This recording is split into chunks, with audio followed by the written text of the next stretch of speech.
여러분 안녕하십니까? 2023학년도 10월 전국 연합학력평가 기출문제 분석 화학원을 맡게 된 한솔고등학교 교사 정용훈입니다.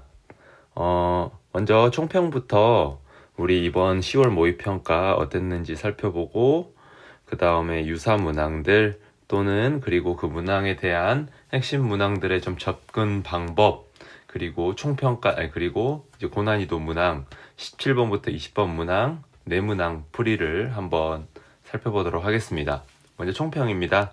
아무래도 화학원 자체가 시간이 많이 부족한 과목이다 보니까 시간 배분이 필요하다는 내용이었고요.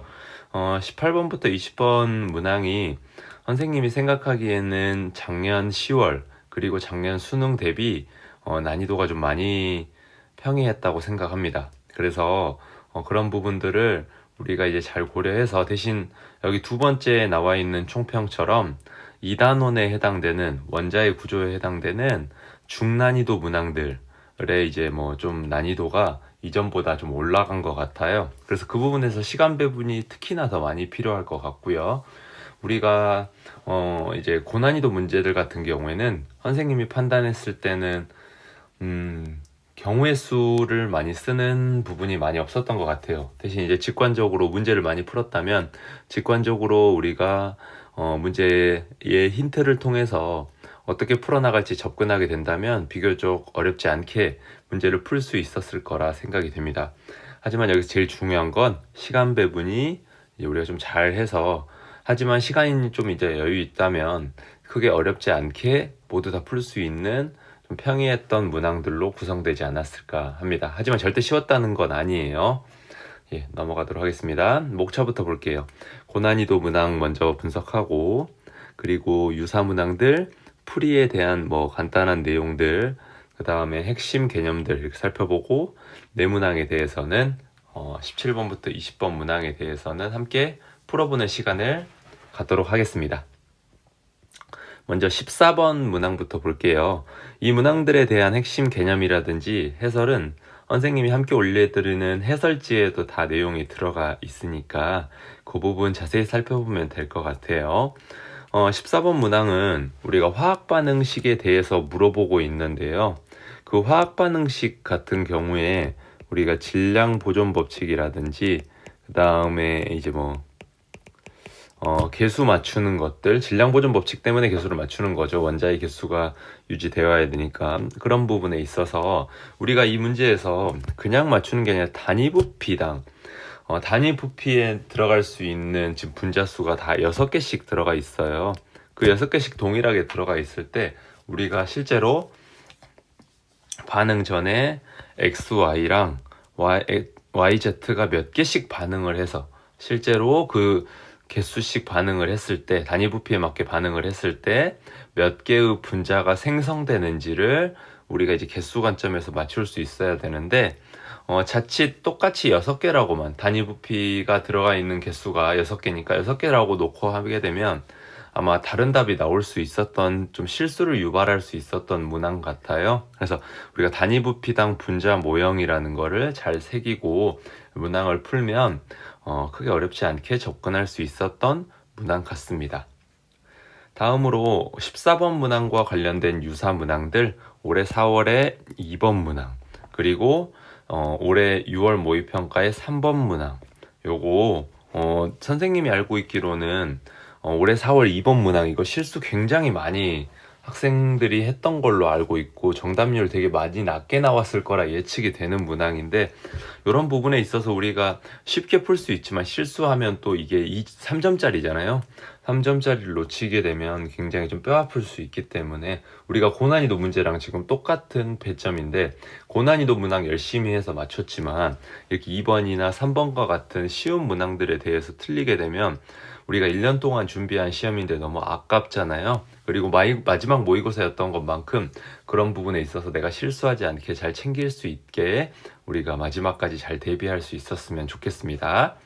다음으로 17번 문항 볼게요. 요 문항부터는 선생님이 좀 이따가 다시 풀이를 실시할 거고 그 부분에 있어서 만약에 핵심 포인트가 지금 잘 이해가 안 된다고 하면 그때 풀이를 보고 다시 보는 것도, 이 부분 설명을 듣는 것도 좋을 것 같습니다. 17번 문항 동위원소인데, 우리가 흔히 나오는 동위원소인데, 여기에서 어떤 두 가지의 동위원소 존재 형태가 존재한다면 그 존재 비율의 두 가지의 합이 100이라는 것, 그리고 양성자 수는 같지만 중성자 수가 달라서 우리가 물리적 성질이 다르다는 것, 평균 원자량 구하는 방법, 이 정도 잘 알면 우리가 문제 푸는데 크게 어려움이 없었을 거라 생각됩니다. 유사문항으로는 올해 3월 6번 문항, 원자 번호를 토대로 자연계의 존재 비율, 평균 원자량 구하고, 평균 원자량 통해서 여기서 존재 비율 찾는 거죠. 그 X는, Y는 존재 비율과 동위원소 원자량을 토대로 평균 원자량 구하는 것들을 묻고 있었고, 올해 9월 16번 문항에서는 Y2 중에 또는 XY 중에 분자량의 어떤 물질인 존재 비율을 주고 거기에서 각각 존재 비율 A, B, C, D를 구하는 문항이 있어서 이렇게 연습하면 되실 것 같습니다. 다음으로 18번 문항인데요. 이제 우리 원소의 주기적 성질이 퍼즐 쪽이 좀 어렵게 나오고 있어요. 요즘 보면 W부터 Z는 O, F, Na, Al 중 하나이고, 이온 반지름분의 이온의 전하, 요거 뭐 다른 기출 문제에서도 많이 나왔고, 제1 이온화 에너지분의 제2 이온화 에너지, 이것도 많이 기출로 나왔는데 그 중에서 어떤 거에 해당되는 것인지, 그리고 아까 등전자 이온에서 반지름을 통해서 W부터 Z를 찾고 그의 특성들을 살펴보는 문항인데 좀 이따 함께 살펴보도록 하겠습니다. 그리고 순차적 에너지의 특징도, 이온화 에너지의 특징도 살펴보면 도움이 될 것 같아요. 다시 한번 이야기하지만 핵심 개념은 관련 해설지 내용에서도 들어가 있으니까 살펴보시면 될 것 같습니다. 18번 유사문항으로는 올해 4월 9번 문항, 이온 반지름분의 이온 진화 똑같이 나왔었네요. 그 다음 올해 9월 문항에서 제1 이온화 에너지분의 제2 이온화 에너지를 반대로 거꾸로 나타낸 것들이 있으니까 이런 부분들 같이 연습해서 우리가 잘 정리해 놓으면 될 것 같습니다. 19번 문항 같은 경우에는 여기 보면은 늘 중화 반응 좀 유사한데 이가산과 일가산 그리고 일가염기를 각각 지금 농도를 달리했을 때 우리가 어떻게 반응했는지 반응 농도비 찾고, 어떻게 찾을 수 있냐면 모든 양이온의 몰농도 합이 같다는 걸 토대로, 3과 3이 같다는 걸 토대로 풀면 될 것 같고, 이때 이온수 비교를 통해서 우리가 문제를 풀 수도 있으니까 이온수 관계 꼭 정리해 두시기를 바라겠습니다. 관련 유사문항으로는 올해 19번, 올해 6월 19번 똑같이 이가산, 일가산, 일가염기 이렇게 들어가 있고, 이번엔 모든 음이온의 몰농도 합이네요. 그 다음에 올해 7월 문항 20번 역시 이가산, 일가산, 일가염기 모든 양이온의 몰농도 합이에요. 똑같이. 그래서 우리가 이런 유사한 문항들 같이 풀면서 정리해 두면 될 것 같습니다. 마지막 20번 문항입니다. 20번 문항 화학반응 양적 관계 문항인데 질량보존 법칙과 그 다음에 개수비, 몰수비, 분자수비, 부피비, 질량비, 부피비는 까진 똑같은데 질량비는 다르다는 관계를 통해서 분자량 찾고 이 W 값이 무엇인지 찾는 문항인데요. 좀 이따 풀이로 같이 함께 살펴보도록 하겠습니다. 유사문항으로는 올해 4월 19번 문항, 이번엔 반응 전과 후의 기체의 부피, 그 다음에 올해 6월 문항 20번, 이번에는 고체가 생기는 반응들, 이런 것까지 같이, 그래서 A랑 B의 분자량 관계 좋네요. 이렇게 같이 풀어보시면 될 것 같습니다. 그러면 본격적으로 이제 17번 문항부터 우리가 풀이를 함께 해보면서 다시 한번 정리를 해보도록 하겠습니다. 다음은 원소 X랑 Y의 동위원소에 대한 자료이다. 자연계에 존재하는 X와 Y의 동위원소는 각각 두 가지이다. 보면은 X 같은 경우는 질량이 A이네, A 플러스 B이네, Y는 A 플러스 3B, A 플러스 4B 이렇게 두 가지가 있어요. 우리가 존재 비율은 지금 X 같은 경우는 두 가지로 존재하는데 두 가지의 존재 비율 합이 X 더하기 X 플러스 40이 100%잖아요. 여기도 왜냐면 60 플러스 40이 100이니까. 그럼 우리가 바로 X 구할 수 있네. 2X 마이너스 40은 100. 2X는 140. X는 70이네요. 그러면 원자량이 A인 X는 70, A 플러스 B인에는 30 이렇게 된다는 것까지 알 수 있어요. 그럼 기억보기 바로 나왔네. B값을 구해보래요. 어떻게 구할 수 있을까? 여기 먼저 이제부터 힌트를 이용해야겠죠. 평균 원자량이 6.2이다. 그럼 일단 여기 보니까 X랑 Y 중에서 평균 원자량은 Y가 더 크겠죠. 왜냐면 X는 A랑 A 플러스 B인데 Y는 A 플러스 3B랑 A 플러스 4B니까 더 원자량 값이 크잖아요. 그러면 일단 X부터 함께 구해볼게요. X의 평균 원자량 이렇게 쓰고, 평균 원자량은 구하는 식 모르겠으면 우리가 선생님이 함께 올려드린 해설지 보셔요. 원자량이 A인 친구가 70%, A 플러스 B인 친구가 30% 나누기 100 하면 100분의 100A 플러스 30B 이렇게 되겠죠. 그러면은 이거는 A 플러스 10분의 3B 뭐 이렇게 써도 되겠죠. Y의 평균 원자량 볼게요. Y의 평균 원자량은 똑같이 100분의 A 플러스 3B 곱하기 60, B는 A 플러스 4B 곱하기 40 이렇게 하면은 똑같이 100분의 100A 플러스 180에다가 160 더하니까 340B 하면 A 플러스 10분의 34B 이렇게 되네요. 그러면은 이 차이가 6.2라고 했으니까 Y 마이너스 X는 A 플러스 10분의 34B 마이너스 A 플러스 10분의 3B니까 이게 6.2라고 했으니까 쭉 10분의 31B는 6.2니까 B는 몇이에요? B 바로 구할 수 있을 것 같은데 2 이렇게 구했어요. B는 2구나. 그러면 니은은 틀렸고 B는 2다. 이렇게 구했습니다.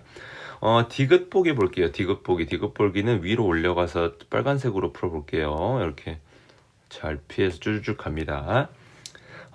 A 플러스 우리가 지금 여기 이제 이걸 풀려면 원자 번호 차이를 해야 되는데 Y가 X보다 크다고 했으니까 우리가 X의 원자 번호를 기억이라고 해보면 Y의 원자 번호는 기억 플러스 2 이렇게 쓸 수 있겠지. 그러면은 먼저 우리가 A 값은 못 구했고 여기에서 지금 B 값만 구했잖아요. AX에 우리가 보면은 중성자 수는 어떻게 구할 수 있어요? 양성자 수를 기억이라고 했으니까 A 마이너스 기억 이렇게 쓸 수 있지.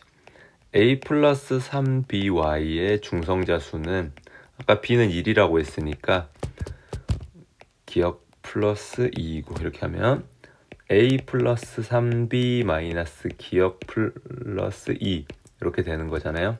B는 3이니까 얘는 A 어떻게 되나요? 3B B가 2였네요. 그럼 B를 2 대입하면 A 플러스 6 마이너스 기억 마이너스 2니까 A 플러스 4 마이너스 기억. 그러면 둘 차이에 여기 보니까 A는 중성자 수가 원자량이 A인 X의 중성자 수는 A 마이너스 2, A 플러스 3B Y의 중성자 수는 A 플러스 4 마이너스 기억이니까 둘 차이는 6이 아니라 4네요. 그래서 정답은 1번입니다. 유사문항들 다음 페이지로 넘어가서 살펴볼게요. 올해 3월 6번 문항 보면은 29 아까 여기 같이 살펴봤던 거죠. 요거 A 찾고 평균 원자량 구하고 올해 9월 16번 각각 조합이 어떻게 형성됐을 때 그때 존재 비율을 토대로 A, B, C, D의 존재 비율을 찾는 것들. 아까 원자상 다음으로 넘어가서 18번 문항 살펴보도록 하겠습니다. 다음은 원자 W부터 Z에 대한 자료이다. W부터 Z는 각각 O, F, Na, Al 중 하나이다. W부터 Z의 이온은 모두 네온과 같은 전자 배치를 갖는다. 기억과 니은은 이온 반지름분의 이온의 전하와 제1이온화 에너지 분의 제2이온화 에너지 중 하나이다. 그러면 우리가 이온 반지름부터 이렇게 하나씩 다 따져볼게요. 이온 반지름. 먼저 이온 상태를 먼저 표시해보면 O는 원자가 전자 6개니까 OF2-, 플로르는 원자가 전자 7개니까 F-, 나트륨은 원자가 전자 1개니까 Na+, 알루미늄 원자까지 3개니까 알루미늄 3+. 그럼 모두 다 네온과 같은 전자 배치를 가진 상태에서는 모두 전자 배치가 똑같기 때문에 핵전하가 작을수록 유효 핵전하가 작아지고 핵전하가 작으면 상호작용이 작기 때문에 아무래도 이온 반지름이 커지겠죠. 이렇게 정리해서 이온 반지름이 원자 번호가 작을수록 커진다. 즉 산소 2-가 가장 크고 그 다음 플루오르 마이너스, 그 다음에 Na 플러스, 그 다음에 알루미늄 3 플러스 이렇게 쓸 수 있겠죠. 이온의 전하는 어떻게 되나요? 여기 다 나와 있는 것처럼 마이너스 2 산소는, 플루오르는 마이너스 1, 나트륨 플러스 1, 알루미늄 플러스 3 이렇게 되죠. 그러면 이온 반지름 분의 이온의 전하는 누가 가장 큰가요? 우리가 아무리 큰 값이라도 2로 나누면 절반이 되는데 아무래도 1인 전하들이 더 크겠죠. 근데 이온 반지름이 더 큰 플루오르가 가장 클 것 같고, 그 다음에 Na 플러스가 두 번째로 클 것 같아요. 그 다음에 산소랑 알루미늄은 일단 잘 모르니까 넘어가도록 하겠습니다. 문제에서 제1이온화 에너지랑 제2이온화 에너지가 나와 있어요. 제1이온화 에너지 2라고만 쓸게요. 이렇게 보면은 제1이온화 에너지는 오른쪽 주기율표에서 오른쪽 위로 갈수록 크기 때문에 플루오르, 그 다음에 산소, 그 다음에 알루미늄, 그 다음에 나트륨 이렇게 되고, 제2이온화 에너지는 요거는 이제 전자를 하나 잃은 상태에서 두 번째 전자를 잃는 거니까 요걸 잘 고려하면 전자 껍질이 변하는 나트륨이 가장 크다는 거 알 수 있고, 그 다음에 플루오르, 그 다음에 산소, 알루미늄은 전자 껍질이 더 많으니까 떼기 쉽겠죠. 그러면 제1이온화 에너지분의 제2이온화 에너지는 누가 가장 큰가요? 일단 제2이온은 이제 분모에 있는 거 가장 작고 분자에 있는 가장 큰 나트륨이 될 거고, 그 다음에는 우리가 좀 비교를 하기는 좀 어려울 것 같아요. 그러면 이 문제에서 우리가 지금 보면 지금 Z를 한번 살펴볼게요. Z를 살펴보니까 여기선 가장 큰데 여긴 두 번째로 커. 가장 크다. 나트륨. 이온 반지름보다 이온 반지름은 두 번째로 크다. 그러면 문제에서 말하는 기억은 제1이온화 에너지분의 제2이온화 에너지를 묻고 있구나 해서 기억을 바로 알 수 있었어요. 그러면은 우리가 이렇게 Z는 나트륨이라는 걸 찾았기 때문에 이렇게 나트륨 쓰고, 그러면 니은 같은 경우는 이온의 전하분의 절대값분의 이온의 반지름이잖아요. 그러면 이온 전하분의 이온 반지름 가장 큰 건 뭐였어요? 그러면 W는 플루오르구나. 이렇게 W 플루오르가 제1이온화 에너지분의 제2이온화 에너지는 가장 작구나 이렇게 알 수 있었고, 그럼 우리가 X랑 Y를 이제 찾아야 되는데 Y 값은 지금 보니까 이온의 반지름이 이온 전하분의 이온 반지름이 가장 작아요. 가장 작으려면 이온의 전하가 가장 커야겠지. 그럼 알루미늄이구나 이렇게 알 수 있고, 그러면 Y 알루미늄이니까 X는 자동으로 하나만 남았네요. 뭐예요? 산소. 이렇게 X는 산소구나 이렇게 알 수 있어요. 그럼 이온의 전하분의 이온의 반지름, 아무래도 반지름도 크게 영향을 미치겠지만 전하가 상당히 분모에 있어서 큰 영향을 미치는구나 이렇게 알 수 있고, 제1이온화 에너지분의 제2이온화 에너지가 살펴보면 플루오르가 가장 작고 그 다음에 산소, 그 다음에 알루미늄 순서대로 커지고 있기 때문에 이렇게 다 찾을 수 있었어요. 그럼 W는 니은 보기 플루오르다. 맞네요.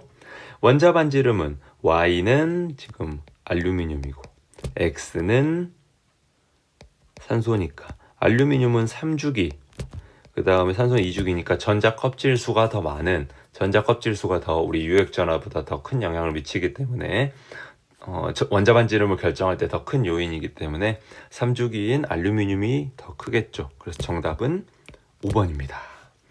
관련 유사 문항들 살펴볼게요. 관련 유사 문항으로는 올해 4월 문항 보니까 바닥 상태의 원자 W부터 Z는 똑같이 OF, Na, F에 마그네슘, 이거 이온의 전하분의 이온의 반지름비 나왔고, pOrbit에 있는 전자수를 통해서 찾는 건데 우리가 방금 찾았던 문항, 방금 풀었던 문항과 유사해서 금방 풀 수 있을 거라 생각하고요. 그 다음에 올해 9월 문항 11번 제2이온화 에너지분의 제1이온화 에너지도 우리가 잘 생각해서 W부터 Z, 리튬, 베릴륨, 붕소, 탄소 중에서 제1이온화 에너지가 Y가 더 크기 때문에 Z보다 요 관계에서 찾으면 될 것 같습니다. 다음으로 그러면 이제 19번 문항 살펴볼게요. 19번 문항은 이가산의 이가산과 일가산 그리고 일가 NaOH 염기를 섞었을 때 부피를 달리해서 혼합한 수용의 가부터 다에 대한 자료예요. H2X는 모두 H 플러스랑 X2-로 나뉘어진다고 합니다. 우리가 지금 보니까 가랑 나에서 모든 양이온의 몰농도 합이 같기 때문에 우리가 지금 몰농도는 용액의 부피분의 용질의 몰수잖아요. 만약에 이게 우리가 지금 보면 산성이라면 오른쪽에 여기 산성이라면 다 섞고 나서 H 플러스랑 Na 플러스만 남을 거고, 중성이라면 H 플러스랑 OH- 다 반응해서 Na 플러스만 남을 거고, 똑같이 염기성이더라도 Na 플러스만 남겠죠, 양이온은. 근데 우리가 지금 여기 가의 다 전체 합의 부피 살펴보니까 40ml예요. 나도 전체를 더해보니까 40ml예요. 그럼 분모는 똑같은데 분자에 있는 용질의 몰수도 똑같아야 된다는 거지. 근데 그렇게 되면 문제가 너무 이제 쉬워지지 않아요? 왜냐면 지금 40ml일 때 전체 부피가 40ml일 때 NaOH가 10ml일 때 염기성이 돼버리면 둘 다 일단은 지금 20, 20일 때 40이면 당연히 얘도 염기성이 되겠죠?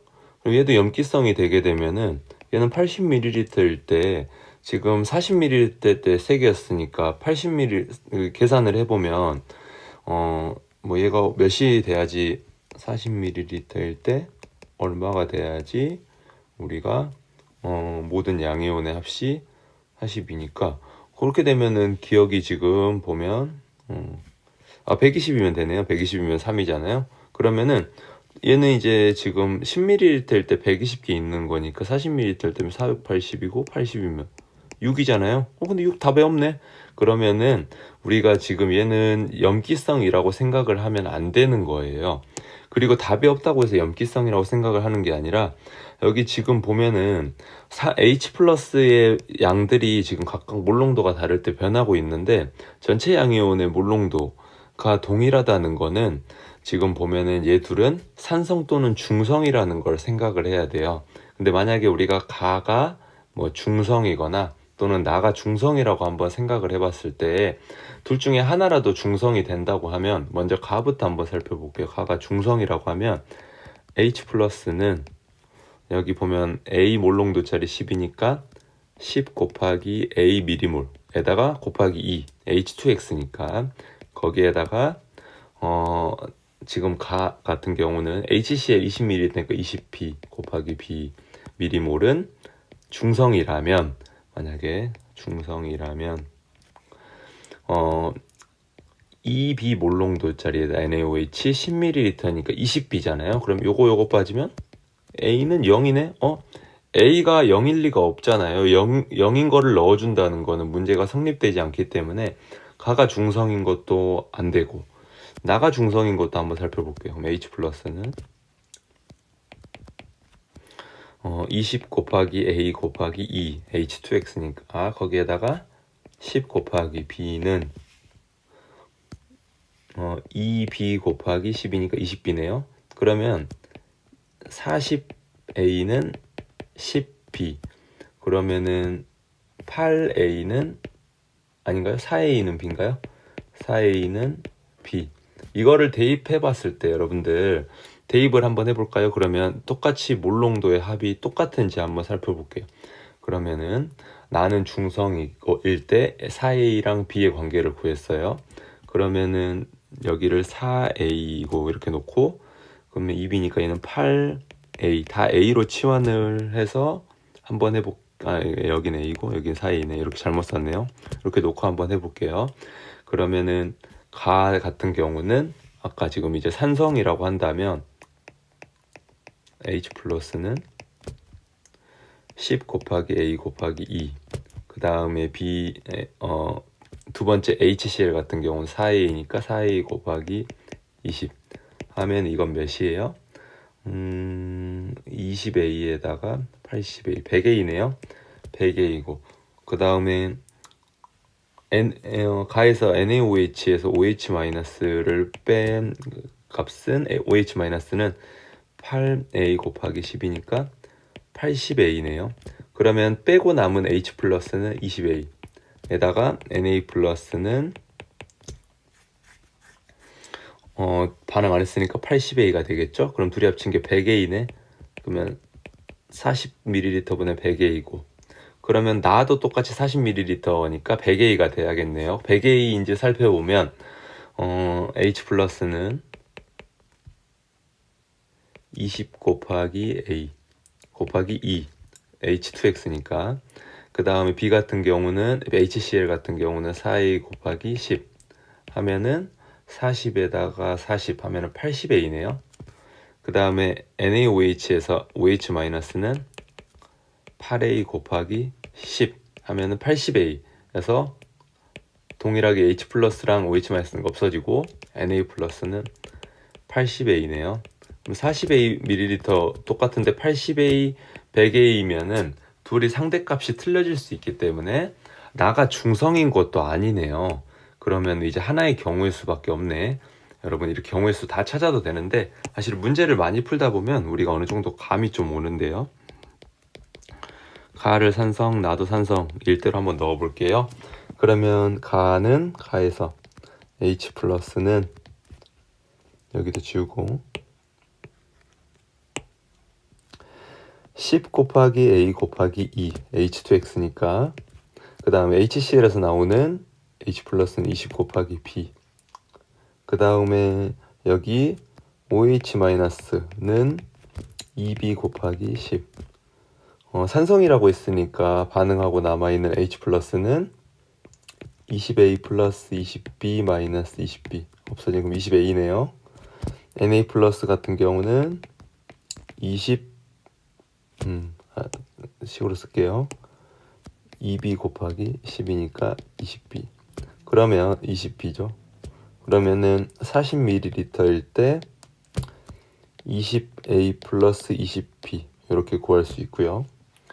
나 같은 경우도 한번 해봅시다. H 플러스는 A 곱하기 20 곱하기 2 그 다음에 HC에서 나오는 거는 10 곱하기 B 하면 40A 플러스 10B OH-는 2B 곱하기 10 하면 20B 그럼 둘이 빼면 반응하고 남은 건 40A 마이너스 10B 남아있고 Na 플러스는 2B 곱하기 10이니까 20B 그럼 다 더하면 40A 플러스 10B 40ml일 때 둘 값이 똑같으니까 어떻게 정리할 수 있어? 20A 플러스 20B는 40A 플러스 10B 계산해보면 20A는 10B 2A는 B 이렇게 구할 수 있네. 그러면 2A는 B 관계를 여기 빨간색으로 표시해서 볼게요. 여기 2A 여기 4A 이걸 이제 적용해서 또 맞는지 살펴보면 되겠죠. 쭉 다 지우고 그러면 우리가 이제 여기 다 관계에다가 넣어가지고 A랑 B 관계 찾았으니까 전체 양이온의 몰롱답도 동일한 값을 2A는 B라고 찾았으니까 이 관계를 토대로 이제 다에다 적용시켜서 보면 되겠죠. 다해서 H 플러스는 20 곱하기 A 곱하기 2 H2X니까 HCl에서 나오는 거는 2A 곱하기 20 하면은 40A에다가 40A 80A네요. 그 다음에 OH- 같은 경우는 4A 곱하기 40이니까 160A네. 그러면 H 플러스 모두 반응하고 남은 게 없겠네요. 그럼 Na 플러스가 남아있을 건데 전체 양이온은 4A 곱하기 40이니까 160A예요. 그러면 80ml 때문에 160A니까 여러분 2라고 쓰면 안 되겠지. 여기에서 지금 보면은 우리가 아까 다 지워버렸는데 가에서 선생님이 기억나는 거를 쓸게요. 여러분들 가에서 40ml일 때 20A 플러스 20B가 3이었잖아요.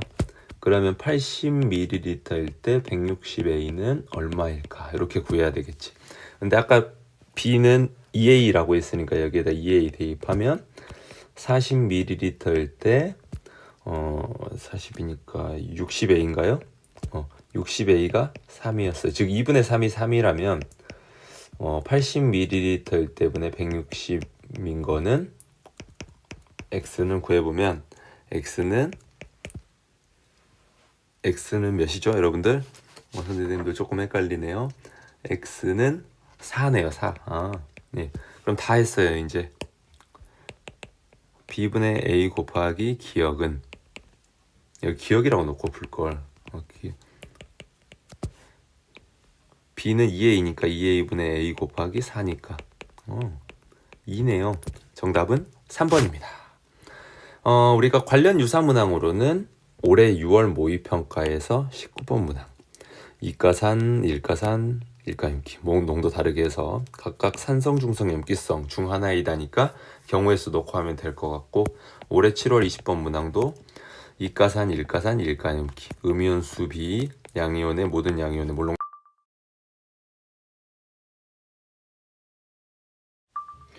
네, 그럼 마지막 20번 문항 살펴보도록 하겠습니다. 다음은 A기체랑 B기체가 반응해서 C기체를 생성하는 반응의 화학 반응식이다.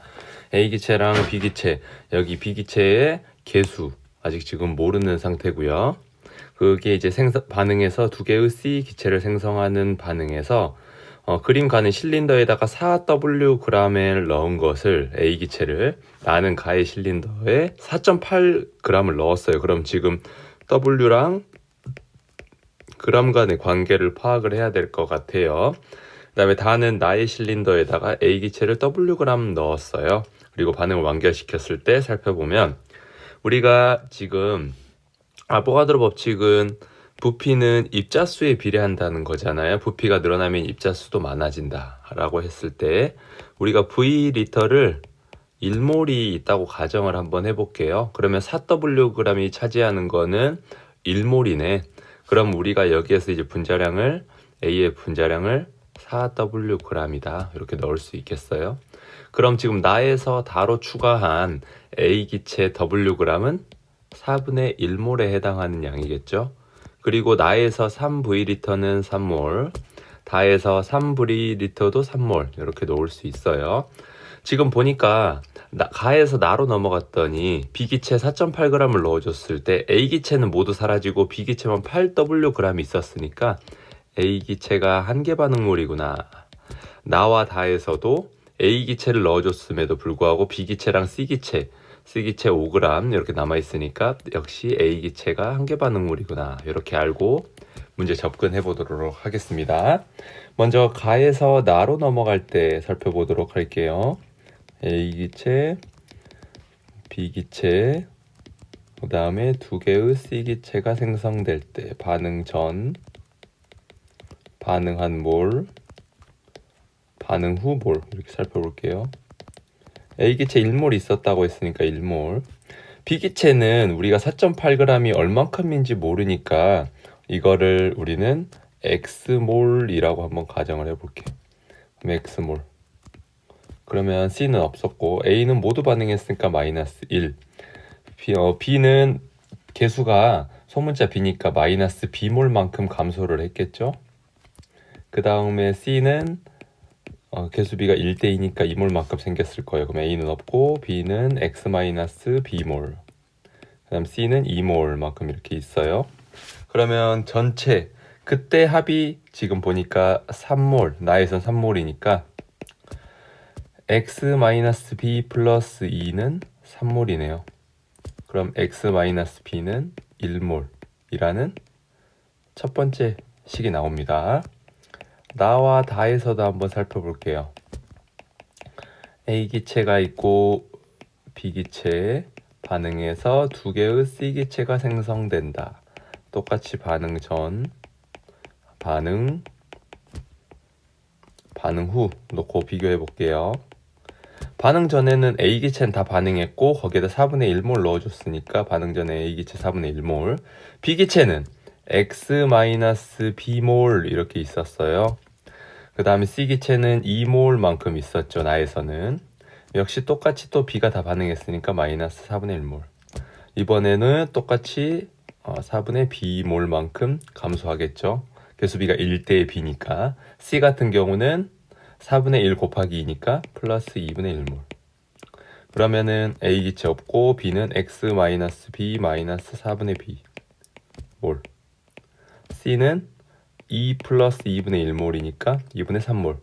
그러면 다 전체 더했을 때 여기 아래로 공간이 없으니까 그러면 X 마이너스 4분의 5B 플러스 2분의 5가 3몰이네요.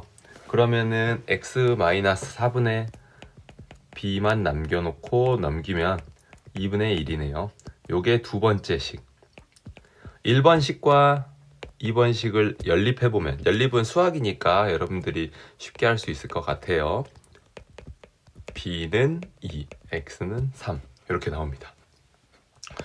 이제 거의 다 했네요. 여러분들 B는 2, X는 3 이렇게 됐으니까 우리가 이제 지금 보면 가와 나에서 1대 3으로 반응을 했을 때 2몰만큼 감소를 했고 반응 후에 1몰이니까 우리가 지금 4.8g이 의미하는 거는 3몰이라는 거 알 수 있고, 근데 그때 이제 8Wg이 1몰이라는 거 알 수 있잖아요. 그럼 4.8g은 몇 몰이야?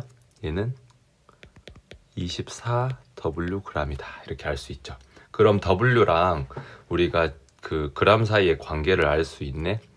24W는 4.8g이니까 W는 어떻게 돼요? W는 24분의 4.8이니까 5분의 1이네. 그러면 여기에다가 5분의 1 넣고 B에다가 우리가 B는 아까 몇이었죠? B는 2였네. 2 넣고 A의 분자량 4W라고 했으니까 W는 5분의 1이니까 5분의 4g. B의 분자량은 지금 아까 1몰일 때 8Wg이니까 W는 5분의 1이었으니까 5분의 8. 이렇게 넣으면은 우리가 선생님이 여기 밑에다가 쭉 넣어서 쉽게 계산을 할게요. 2분의 5분의 2. 이건 5분의 1이죠. 다 지워졌네. 지우개가 커서. 어떻게 됐죠 이거? 선생님이 4.8g이 24W 이렇게.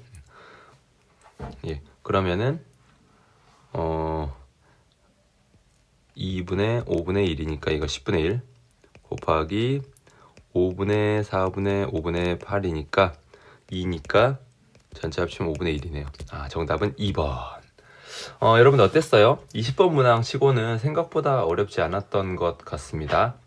우리가 핵심 포인트 한계 반응물 찾고 W랑 그람 사이의 관계 찾고 1몰에 차지하는 질량 찾고, 예, 그렇게 하면 됐습니다. 유사한 문항 살펴보고 이제 끝내겠습니다. 유사한 문항으로는 올해 4월 19번 어떤 물질이 한계 반응물이 찾고 반응 후와 반응 전의 부피 간의 관계를 살펴보는 문항. 올해 6월 20번 문항 역시 이번에는 고체가 생성되긴 하지만 한계 반응물 찾고 분자량을 통해서 질량비 관계를 유추하면 X랑 분자량 사이의 관계를 풀 수 있다는 것. 이렇게 10월 문항들 다 분석했는데 어땠습니까? 혹시 선생님 설명을 듣고 이해가 되지 않는 부분이 있다면 해설지를 보고 이해하시고, 만약에 그럼에도 불구하고 궁금한 점이 더 남아있다면 선생님 초반에 설명했던 한솔고등학교로 이렇게 질문 주시면 될 것 같습니다.